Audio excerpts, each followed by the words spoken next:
I stood at the altar for the second time in 3 years. But this time, the woman in white wasn't the one I'd built a life with.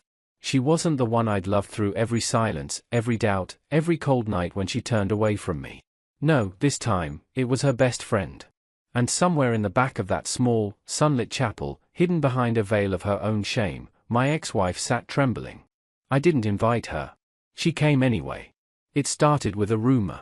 One she planted like a seed in soil she thought would never bloom into anything that could hurt her. He's gay, she told them. Her friends. Her co-workers. Her family. She said it with a laugh, casual and cutting, as if my masculinity, my entire identity, was something she could erase with a whisper. And they believed her. Why wouldn't they? She was charming. She was loved. And I? I was quiet. I didn't defend myself loudly. I didn't fight back. I just left. But what she didn't know, what she never saw coming, was that someone else had been watching. Someone who knew the truth. Someone who had loved me in silence while my wife spread lies in public. Her name was Claire. And when I finally walked away from that broken marriage, it was Claire who caught me. Not out of pity. Not out of revenge. Out of love. And now, my ex-wife would have to watch me marry her. It started at a dinner party I wasn't invited to. That should have been my first clue. But when you love someone, really love them, you make excuses. You tell yourself they forgot. That it was a small gathering. That maybe you misunderstood the date or the time or the entire concept of being wanted.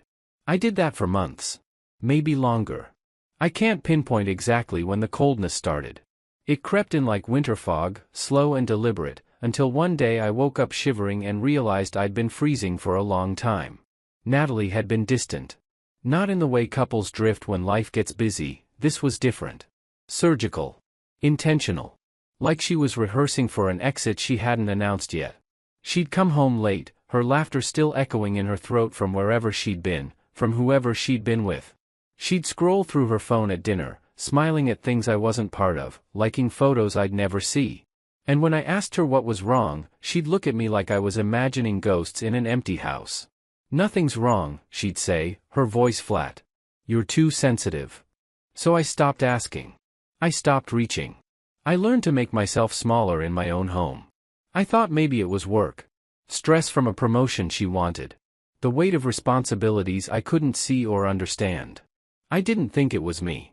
Not until the night Claire knocked on my door and shattered everything I thought I knew. It was 11 p.m. on a Thursday.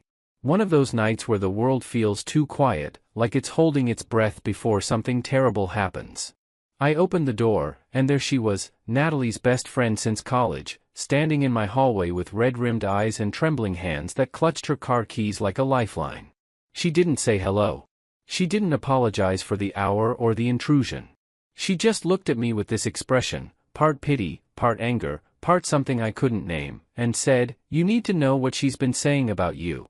My stomach dropped to my feet. What do you mean? Claire stepped inside without waiting for permission. She didn't sit. She just stood there in my living room, wringing her hands like she was trying to squeeze courage out of her own skin. The lamp in the corner cast shadows across her face, making her look older, sadder, like she'd aged years in the time it took to drive to my house. "She's been telling people you're gay," Claire said, and her voice cracked on the last word. The sentence didn't land at first. It hovered in the air between us like a bird that didn't know how to fall, too absurd to be real, too specific to be a mistake. What? She's been saying it for weeks. Maybe months. At parties. At work. To our mutual friends. To people who barely know you. Claire's eyes filled with tears, but she didn't let them fall. She told them your marriage is a cover. That you begged her to stay married so you wouldn't have to come out. That you're too afraid to live your truth, so she's living a lie for you. I felt the floor tilt beneath me. The walls seemed to breathe. Everything I thought was solid suddenly felt like it was made of paper. "That's not true," I whispered. "I know." Claire's voice broke. "God, I know it's not true. But she's saying it anyway. And people are believing her." I sank onto the couch, my legs giving out beneath me. My hands were shaking. My chest felt like someone had reached inside and squeezed my heart until it couldn't beat properly anymore. Not because being called gay was shameful, it isn't, but because she'd weaponized the parts of me I'd given her in trust. My quietness. My gentleness. The fact that I liked poetry and old films and long walks instead of sports bars and loud parties. The fact that I wasn't loud or aggressive or traditionally masculine in the way she'd started to want. She'd taken my love, my loyalty, my vulnerability, and turned it into a punchline. A story she could tell to make herself interesting. To make herself the victim in a marriage where I'd done nothing but love her. Why would she do that? My voice sounded far away, like it belonged to someone else, someone who still believed the world made sense. Claire looked at me like I was a child asking why the sky was falling. Her expression was equal parts heartbreak and frustration, like she'd been waiting for me to wake up for a long time. Because you weren't enough of a trophy for her anymore, she said quietly. The words hit me like a physical blow. She wanted someone flashy, Claire continued, her voice thick with emotion. Someone who made her look good at parties. Someone who fit the image she had in her head of what a successful woman's husband should look like. And when you didn't? She trailed off, shaking her head. She rewrote the story. Made you the problem instead of admitting she was bored. That she'd made a mistake. That maybe she was never capable of loving someone who wasn't a reflection of herself. I couldn't breathe. The room felt too small. Too hot. Too full of truths I hadn't wanted to face. I thought about all the times she'd introduced me to her work friends with that tight, apologetic smile. The way she'd cut me off mid-sentence when I tried to tell a story at parties. The jokes she made about how I preferred museums to sports games, books to bars, quiet evenings at home to crowded clubs. I thought those were affectionate. Playful. The way couples tease each other. But they weren't. They were auditions. Tests. And I'd been failing every single one without even knowing I was being graded. I'm sorry, Claire whispered, and a tear finally escaped, sliding down her cheek. I should have told you sooner. But I didn't know how. And I didn't think she'd actually go this far. I thought maybe she'd stop. That she'd realize what she was doing. But she didn't. She just kept going. I looked at her, this woman who'd been Natalie's friend for over a decade, who'd been at our wedding, who'd helped us move into this house, and I realized she'd been carrying this weight for weeks. Maybe months. Watching me. Protecting me in the only way she knew how. Thank you, I said quietly. For telling me. She nodded, wiping her eyes with the back of her hand. What are you going to do? I didn't answer. Because I didn't know yet. She left a few minutes later, and I sat there in the dark, staring at the walls of the home I'd built with a woman I didn't recognize anymore. The photos on the mantel, our wedding day, our honeymoon in Italy, last Christmas with her family, felt like artifacts from someone else's life. The furniture we'd picked out together at IKEA, laughing about which couch matched our aesthetic, felt like props in a play I'd never agreed to star in. I didn't sleep that night. I didn't cry. I just sat in the silence, replaying every moment. Every joke at my expense. Every time she'd pulled away when I tried to hold her hand in public. Every cold shoulder, every dismissive comment, every time she'd made me feel like I was too much or not enough or somehow fundamentally wrong. And I realized, this wasn't new. The lie wasn't the beginning. It was the ending of something that had been dying for a long time. Maybe since the beginning. Maybe since before we even said, I do. By the time the sun came up, painting the living room in shades of gold and pink that felt obscenely hopeful, I knew what I had to do. I couldn't stay married to someone who saw me as a problem to solve. Someone who'd rather destroy my reputation than admit she'd made a mistake. Someone who'd turned my love into a weapon against me. So I decided I wouldn't. I confronted her the next morning, before I could lose my nerve. The kitchen smelled like coffee and something floral, her expensive perfume, the one that cost more than our monthly grocery budget, still lingering in the air from wherever she'd been the night before. She was sitting at the table in her silk robe, scrolling through her phone with that same detached, untouchable expression she always wore now. Like nothing in the world could reach her. Like she existed on some higher plane where consequences didn't matter. She didn't look up when I walked in. Didn't acknowledge my presence at all. Why did you tell people I'm gay? My voice was calm. Too calm. The kind of dangerous calm that comes when you've already grieved something and you're just waiting for the world to catch up to what you already know is dead. She paused. Her perfectly manicured thumb hovered over the screen for just a moment. Then she set the phone down slowly, deliberately, like she was buying time to decide which version of herself to perform for me. I didn't say you were gay, she said, her tone light and casual, like we were discussing whether we needed milk from the store. I just said I had my doubts. The air left my lungs. Doubts? Yeah. She picked up her coffee mug, the one I'd bought her for our first anniversary, with her initials in gold leaf, and took a slow sip. Then she set it down with a soft clink. You're not exactly the most masculine guy, you know? People ask questions. They notice things. I was just being honest when they asked. I stared at her. Really stared at her. This woman I'd loved for 5 years. This woman I'd proposed to on a beach at sunset because she said she'd always dreamed of that. This woman I'd built a life with, compromise by compromise, dream by dream. This woman who used to laugh at my jokes and fall asleep on my shoulder during movies and tell me I made her feel safe. She was looking at me like I was a problem she'd finally figured out how to solve. Like she'd been waiting for this moment, this confrontation, and she'd already decided exactly how it would go. You humiliated me, I said, and my voice shook despite my best efforts to keep it steady. I didn't humiliate you, she said, and there wasn't even a trace of guilt in her voice. I just told the truth as I saw it. As other people saw it too, honestly. You can't blame me for what everyone was already thinking. It's not the truth. She shrugged, actually shrugged, like my entire identity, my entire sense of self, was just a minor disagreement about the weather. Then prove it. The words hung between us like a challenge. A dare. And that's when I saw it clearly for the first time, the contempt. It was always there, I realized. Lurking beneath every smile, every kiss, every "I love you" that had sounded increasingly hollow over the years. I'd just been too busy loving her to notice I was living with someone who'd stopped seeing me as human. She didn't love me. She probably never really had. She didn't even respect me. I was a placeholder. A safe option. Someone who made her look stable and put together while she figured out what she really wanted from life. Someone whose quietness made her look more vibrant by comparison. And now that she was bored, now that I wasn't shiny enough, loud enough, impressive enough to match whatever image she'd constructed of her perfect life, she was rewriting our entire history to make herself the victim. I want a divorce, I said. For the first time that morning, something flickered across her face. Surprise, maybe. Or maybe just irritation that I'd deviated from whatever script she'd written in her head. Then she laughed. It wasn't a real laugh. It was sharp and brittle and mocking. The kind of sound that cuts through you and leaves wounds you can't see but will feel for years.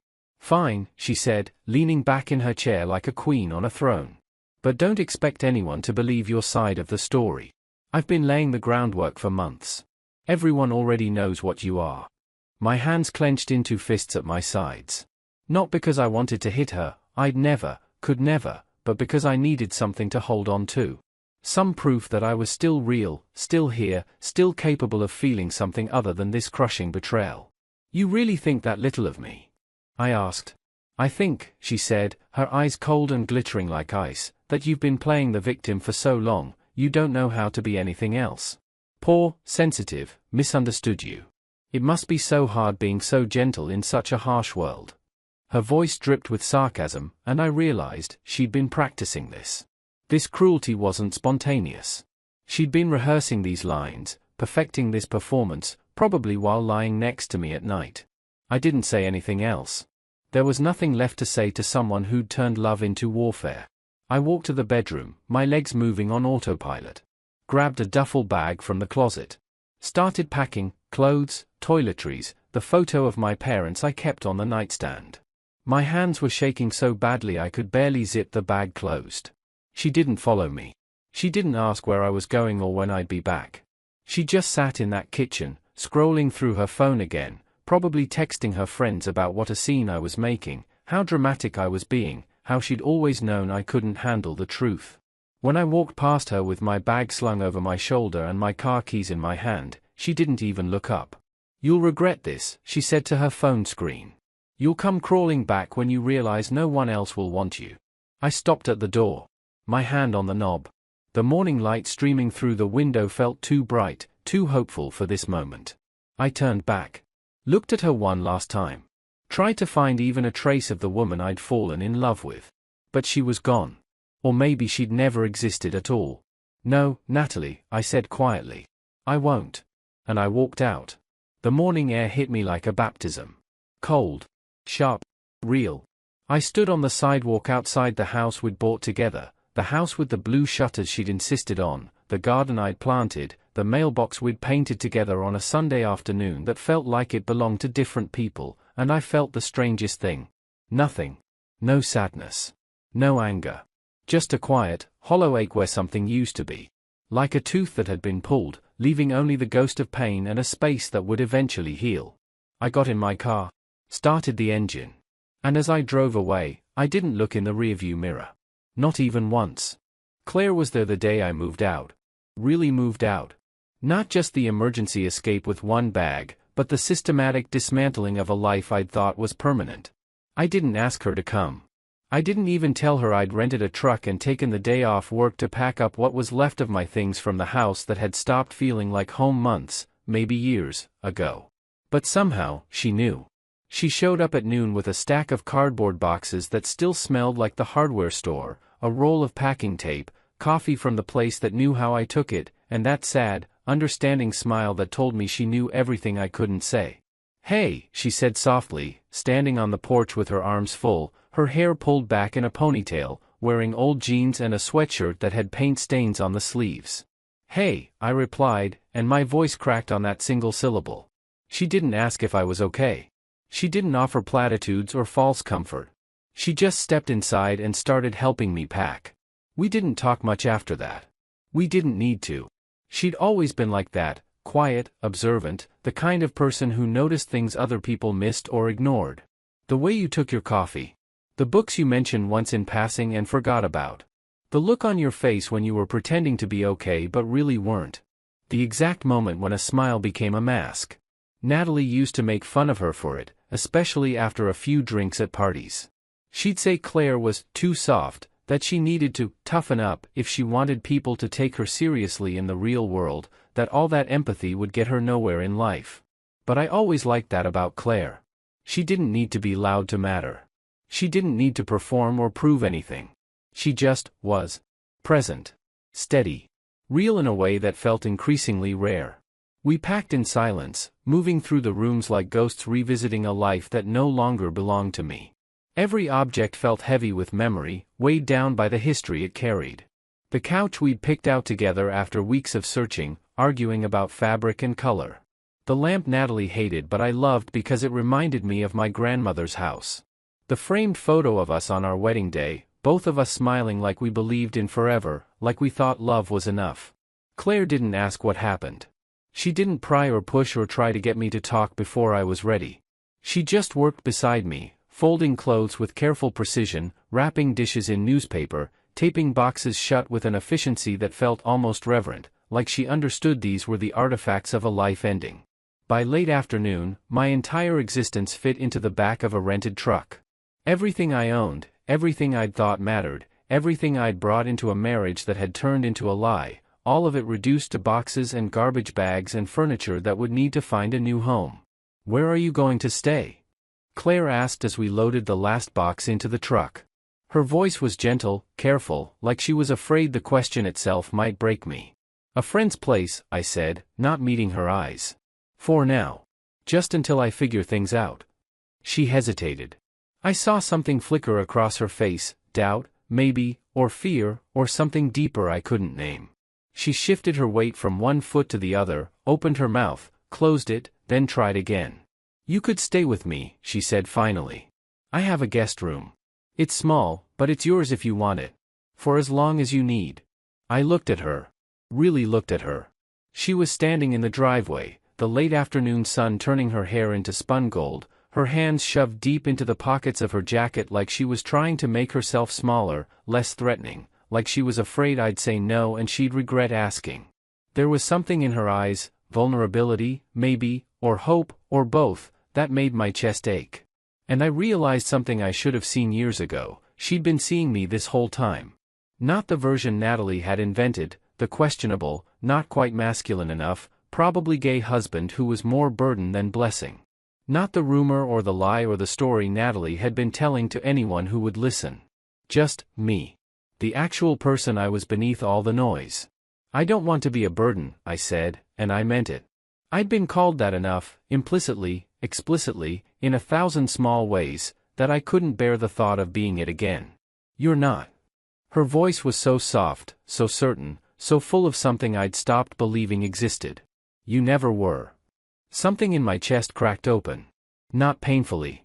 More like a door that had been locked for years suddenly remembering how to open. I stayed with Claire that night. And the night after that.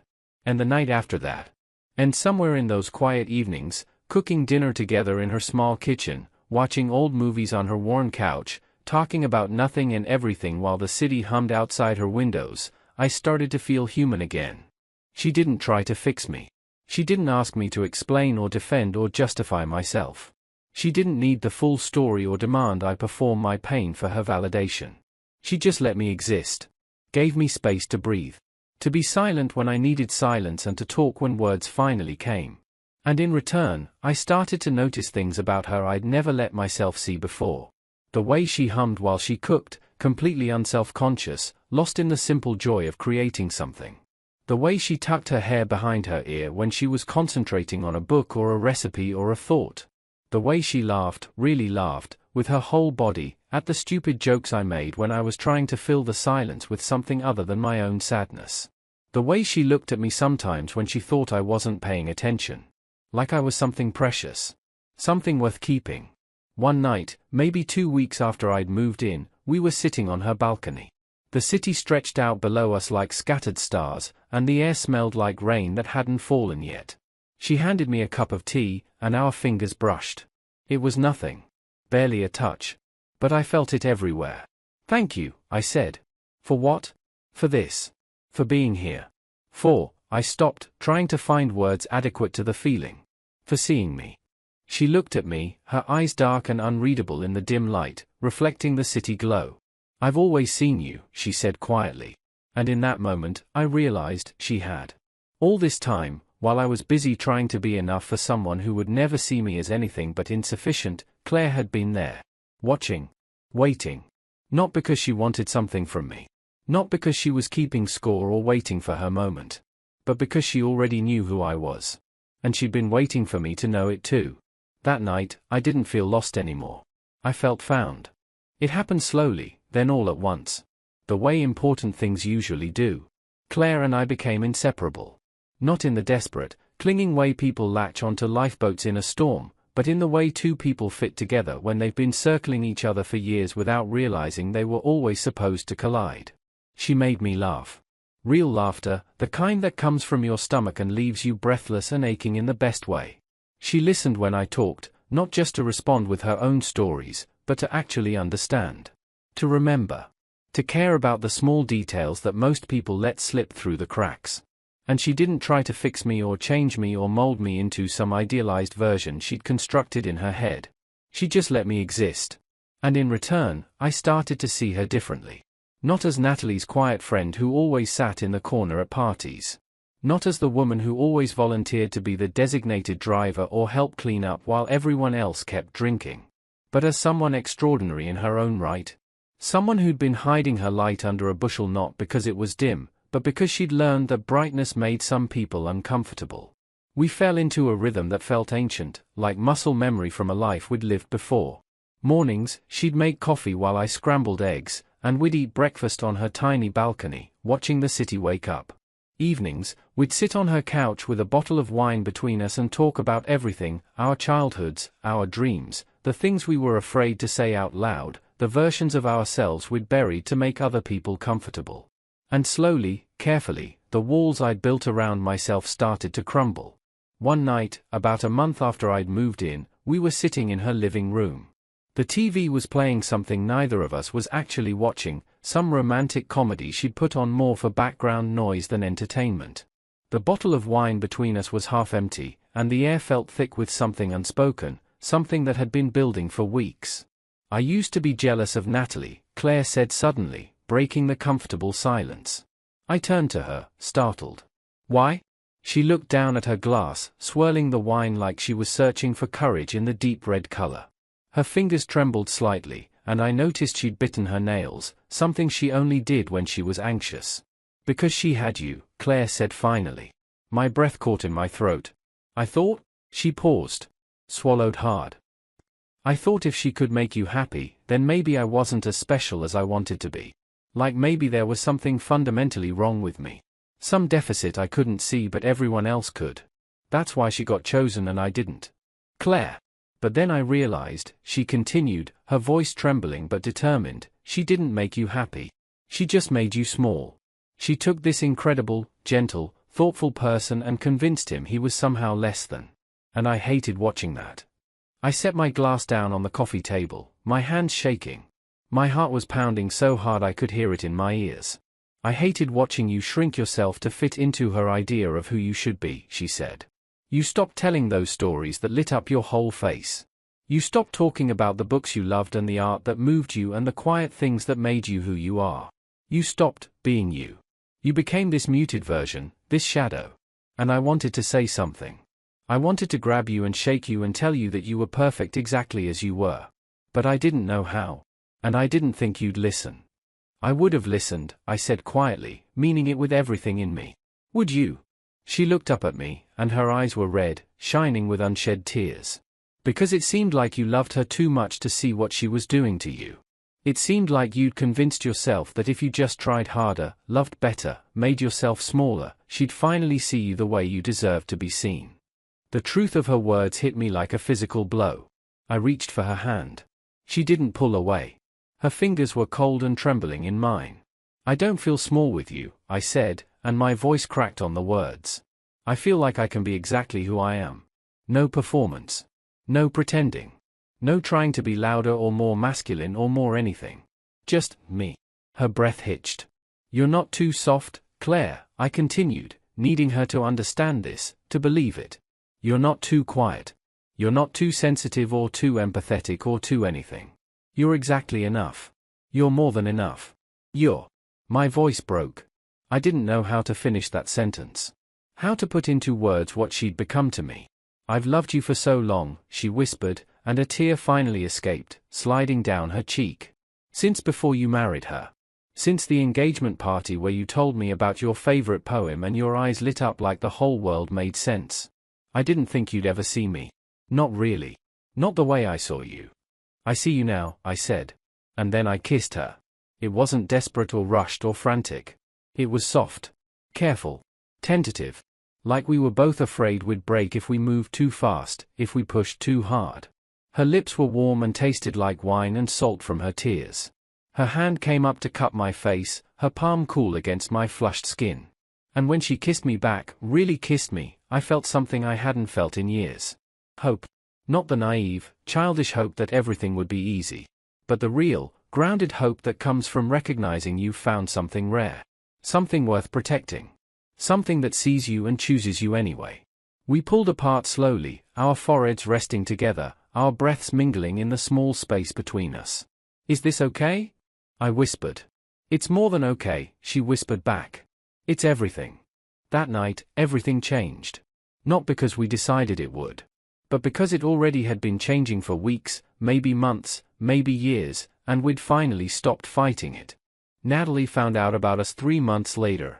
I don't know how. Maybe mutual friends who saw us having dinner together and noticed we'd stopped sitting across from each other and started sitting side by side.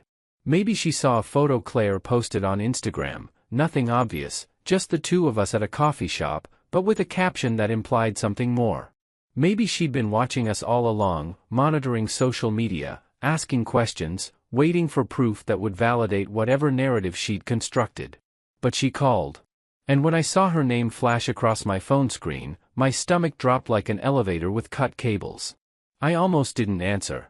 My finger hovered over the decline button. Claire was in the kitchen making pasta, humming that song she always hummed, and I didn't want to bring Natalie's poison into this space we'd created. This small, safe world where I was allowed to be happy. But I answered. Because some part of me, the part that had loved her once, that had stood at an altar and promised forever, felt like I owed her that much. Are you fucking kidding me? Her voice was a scream, sharp and hysterical, and I had to pull the phone away from my ear. You're with her? I closed my eyes. Took a breath. Natalie. You said you weren't gay, she shouted, and I could hear her pacing, could picture her in whatever apartment she'd moved to after I left, probably throwing things, definitely crying those angry tears she'd always been so good at producing. You looked me in the fucking eye and told me I was lying, and now you're with my best friend? You moved on that fast?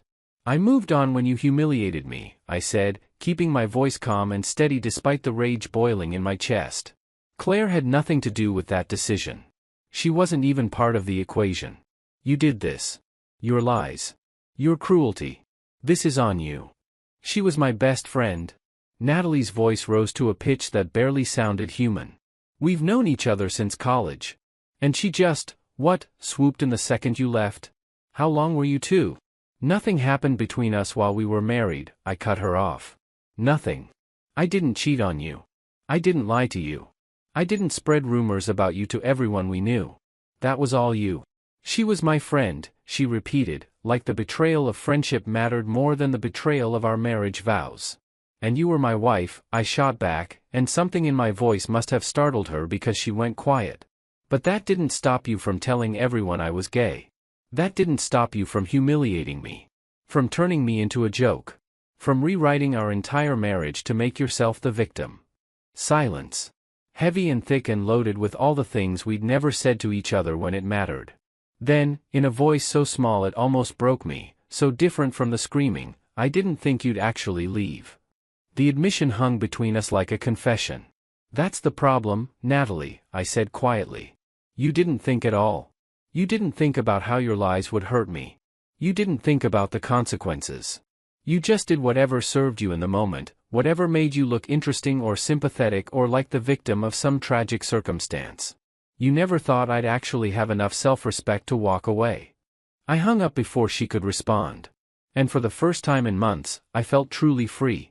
Claire appeared in the doorway, wooden spoon in hand, concern written across her face. You okay? She asked softly. Yeah, I said, and I meant it. I really am. But Natalie didn't let it go. Of course she didn't. Within days, the cryptic posts started appearing on social media. Vague but specific enough that anyone who knew us would understand exactly what she was talking about. Asterisk, it's amazing how the people closest to you can betray you without a second thought. Asterisk. Asterisk, when your husband steals your best friend, or did your best friend steal your husband? Either way, trash took itself out. Asterisk. Asterisk, some people will do anything for male validation. Even if it means destroying a friendship that lasted over a decade. Asterisk. She told people we'd been having an affair the whole time. That I'd left her for Claire. That Claire had been secretly in love with me for years and had systematically undermined our marriage. That I was exactly what she'd said all along, just using women as covers while I figured out what I really wanted. The messages came secondhand. Friends forwarding screenshots. Former coworkers asking if I was okay. My sister calling to ask what the hell was going on. But something different happened this time. People didn't believe her. Because Claire and I didn't hide. We didn't skulk or defend ourselves or issue carefully worded statements. We didn't play the game Natalie wanted us to play. We just lived. Visibly. Openly. Happily. We went to dinner at places we knew mutual friends frequented. We posted photos, nothing provocative, just us existing together. Hiking. Cooking. Reading on the couch with our feet tangled together.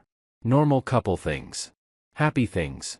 And that quiet authenticity was louder than any of Natalie's accusations. People started asking questions. They remembered the things Natalie had said about me before the divorce. The rumors she'd spread. And they started to realize, maybe she'd been the problem all along. One night, my phone buzzed with a message from an old friend. Someone who'd known both of us for years. Asterisk, just wanted to say I'm sorry. I should have asked for your side of the story. She really did a number on you, didn't she? Glad you got out. You deserve to be happy. Asterisk. I showed it to Claire. She smiled, that soft, genuine smile that made her eyes crinkle at the corners. Told you, she said, squeezing my hand. The truth always wins in the end. And for the first time in a long time, I believed her. I proposed to Claire on a Tuesday. Not because it was special or significant or marked some important anniversary. But because every day with her felt special, and I was tired of pretending that what we had needed more time or more certainty or more anything. We were in her apartment, the same one I'd stayed in when I had nothing but a duffel bag and a broken heart. The same place that had stopped being her apartment and started being our home, though we'd never formally discussed it. My books had migrated to her shelves. My clothes hung in her closet. My toothbrush lived in the holder next to hers. She was washing dishes from dinner, humming that song she always hummed, something old and jazzy I could never quite place. She'd pulled her hair into a messy bun, and she was wearing an old NYU sweatshirt she'd had since college and jeans with paint stains on them from when we'd repainted the living room last month. No makeup. No pretense. No performance. Just Claire.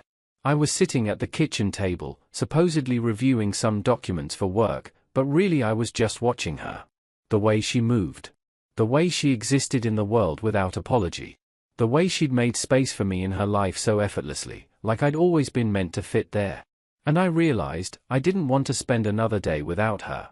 Not another day without knowing that this was permanent. That she was mine and I was hers and we'd chosen each other deliberately, consciously, with full knowledge of what that meant. "Marry me," I said. The dish she was holding slipped from her hands and fell back into the sink with a splash and a clatter. She froze, her back still to me, her shoulders suddenly tense. "What? Marry me," I repeated, standing up and crossing the small kitchen to stand behind her. She turned around slowly, bubbles still clinging to her hands, water dripping onto the floor. Her eyes were wide, her mouth slightly open, and she looked terrified and hopeful all at once. "Are you serious?" "I've never been more serious about anything in my life." You don't have a ring," she said, and I couldn't tell if she was looking for an excuse or just stating a fact. "I know. I don't have some big romantic speech planned either. I don't have candles or rose petals or a photographer hiding in the bushes." I took her wet hands in mine. "I just know that I love you. And I don't want to waste another second pretending this isn't exactly where I'm supposed to be." "We've only been together for 6 months," she said, but her voice was wavering. "I know. People will talk. They'll say you're rebounding. They'll say we move too fast." "Let them talk," I said simply. I spent years caring what people thought. Years making myself smaller to fit someone else's expectations. I'm done with that. The only opinion that matters to me is yours. Her eyes filled with tears. "This isn't about proving something to Natalie," I continued, needing her to understand this completely. "This isn't about revenge or making a point or showing anyone anything. This is about you. And me. And the fact that you see me, really see me, and you love me anyway. I love you because I see you," she whispered, and the tears spilled over, running down her cheeks. "Then marry me," I said again. "Not someday. Not eventually. Soon. As soon as possible. Because I already know how this ends, Claire. It ends with us. It's always been going to end with us." She laughed through her tears, this beautiful, broken, joyful sound. "You're crazy." "Maybe," I admitted. "But I'm also completely sure." She looked at me for a long moment, searching my face for doubt or hesitation. She wouldn't find any. Then she launched herself at me, wrapping her wet, soapy hands around my neck and pressing her forehead to mine. "Yes," she breathed. "Yes. 1,000 times yes. 1,000,000 times yes." And when I kissed her, it felt like the beginning of something I'd been searching for my entire life. Not someone who wanted me to be different. Not someone who saw me as a project or a problem or a temporary solution. But someone who loved me exactly as I was, quietly, completely, permanently. We didn't tell anyone at first. We just existed in that little bubble of happiness, planning something small and intimate. A ceremony at the courthouse, maybe, with just a few close friends. Or something tiny at a local park. Nothing big. Nothing performative. Just us, promising forever in front of the people who actually mattered. But word got out anyway. The way it always does in the age of social media and interconnected lives. Someone saw me looking at rings. Someone else overheard Claire on the phone with her sister. The rumors started spreading through our overlapping social circles like wildfire. And when the news reached Natalie, she broke. Not quietly. Not privately. Spectacularly. She came to the wedding. I don't know how she found out the exact date and location. Maybe someone told her out of misplaced loyalty or morbid curiosity. Maybe she saw something on social media despite both of us blocking her. Maybe she'd been monitoring us more carefully than we realized, but she was there. sitting in the very back row of the small chapel we'd rented, wearing sunglasses indoors like she was at a funeral instead of a wedding, trying desperately to be invisible. But she might as well have been wearing neon. Everyone noticed her. The whispers rippled through the small gathering of friends and family like wind through grass. I saw her the moment I walked to the front. My heart stuttered, and for just a second, I was back in that kitchen, hearing her lies, feeling that betrayal all over again. But then I looked at Claire, standing at the entrance in a simple white dress that made her look like something out of a dream, and everything else fell away. Should we ask her to leave? Claire whispered when she reached the altar and saw where my eyes had gone. Her hand found mine, squeezed gently, anchoring me. I looked back at Natalie one more time. Her face was pale, even under the makeup she'd carefully applied. Her hands were shaking where they gripped her purse in her lap. Her jaw was clenched like she was physically holding herself together. And for the first time since this whole nightmare began, I felt nothing. Not anger. Not pity. Not vindication. Just distance. Like she was a character in a story I'd finished reading years ago. No, I said quietly, turning back to Claire, to my future. Let her stay. Claire's eyebrows rose. Are you sure? This isn't about her anymore, I said, and I meant it with everything in me. This is about us. About the life we're choosing. The love we're claiming. She can watch or leave. It doesn't change what we're doing here. The officiant began, his voice warm and steady. The words washed over me: love, commitment, partnership, choosing each other every single day even when it's hard, especially when it's hard. And I meant every single word of the vows I'd written. When he asked, "Do you take this woman to be your wife, to have and to hold from this day forward?" I didn't hesitate. I do. My voice was clear. Strong. Certain. Claire's eyes were shining with tears when she said the same, her voice steady and sure despite the emotion threatening to overwhelm her. I do. And that's when I heard it. A small, choked sound from the back of the chapel. I glanced back and saw Natalie's face crumble. The mask she'd been holding in place shattered, and underneath was something raw and real and devastating. She stood up abruptly, the movement jerky and graceless, knocking her purse to the floor. She tried to leave quietly, tried to slip out the back without causing more of a scene. But everyone turned.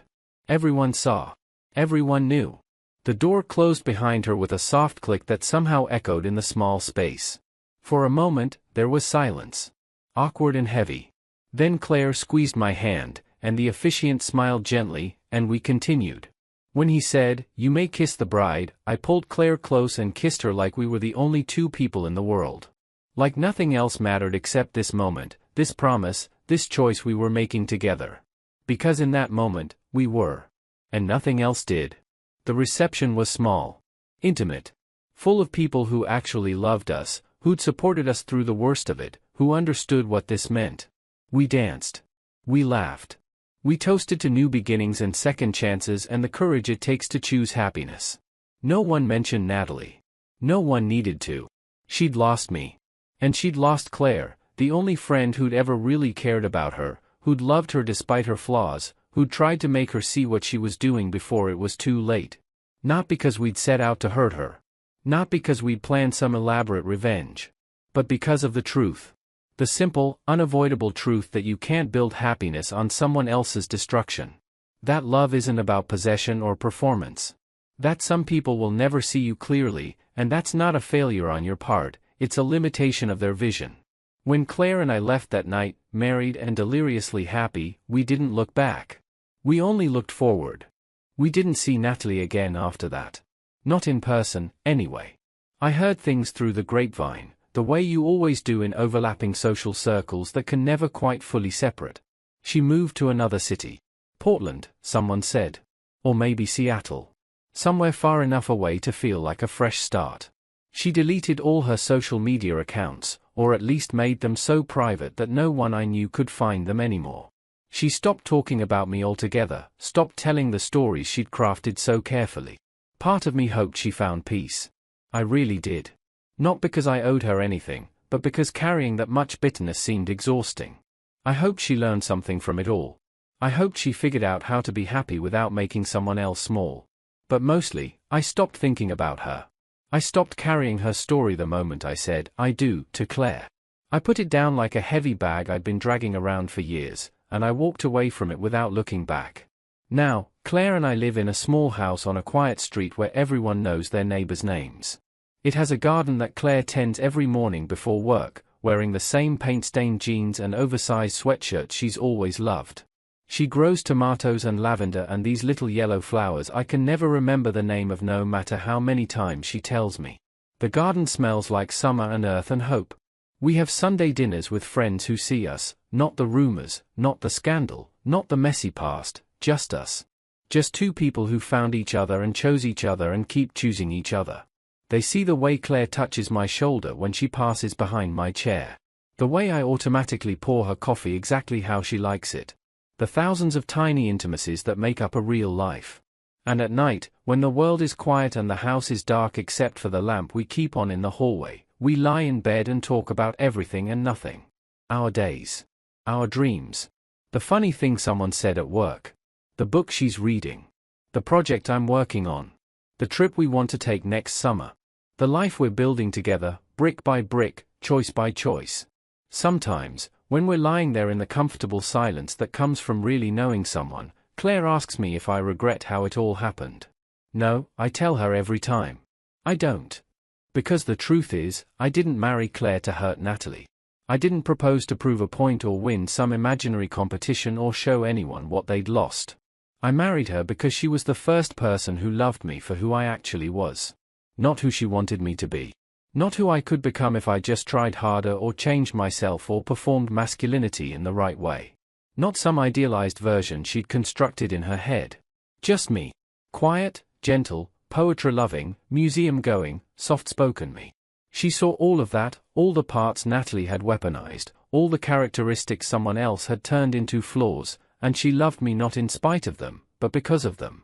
Because they were part of the whole person she'd fallen in love with. And in the end, that was the only revenge that mattered. Not making Natalie cry at our wedding.